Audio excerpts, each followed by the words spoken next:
Okay, so everybody's been doing that new nail weight thing with the everybody's been doing that nail weight rigging with the cast Prodigy, and I figured out a way to take it a little step further.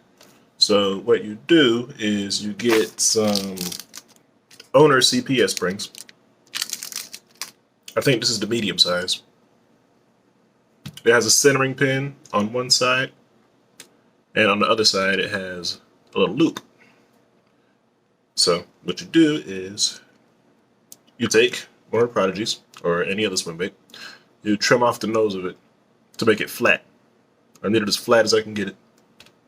Then you take the centering pin, you put it smack in the middle of the bait to keep it as straight as possible. I twist that in about halfway through. Then you get a drop shot hook, either a drop shot hook or a wacky rig hook, either one will do. I insert that through the loop, and then I tighten it the rest of the way up. And what this does is instead of nose hooking the bait, now the hook doesn't make any contact with the bait at all. I'm not penetrating the plastic at all, and the hook is still secure. It's pretty snug in there. It's not going to come out. It's pretty tight. That way when a fish grabs it, I don't have to tear the plastic when I set the hook. Now, a lot of the time when people hook fish with it, with the original nail weight rig, the bait would slide up.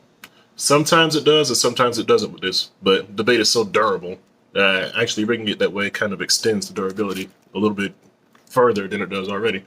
These things are almost indestructible. Without it being that Z-Man elastic plastic, this stuff, the cast baits, they last forever.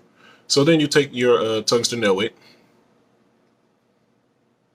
and you insert that into the belly chamber, and that's it. Now that's the modified version of it that I figured out. So another way you can fish these baits, I figured out. I figured this out from Alabama rigging with my bigger baits, bigger Kitex and stuff like that. Z-Man makes a sort of a weedless swim bait hook, but it's a wobble head. It's a free swinging head, and you just Texas rig plastic on there. So I did that to all the baits on here, and I've got a weedless Alabama rig. I go to the hair store, or I go by a Walmart or something, get a cheap pack of rubber bands for hair ties, and I use that to keep the wires down for storage. But anyways, they make a small enough size where you can rig a 3-inch Prodigy on it. So I tried that, and now I've got an A rig with a bunch of little weedless Prodigies on it.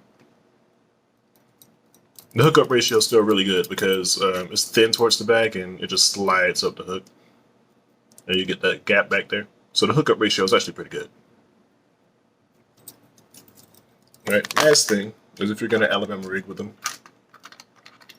is I use those owner CPS springs and I remove some of the hooks, because I mean there's no reason for me to have 5 hooks in a place that's really snaggy. I take those off, I put the rings on there, and I just use them as teasers. They don't have anything on them. No hooks or anything, just the CPS spring. And I use those as teasers. So I'll take a rig like this, I'll put 2 Prodigies up here in the front, and I have 3 bigger swim baits in the back on weedless hooks. Okay, so that's my little tackle tip for today.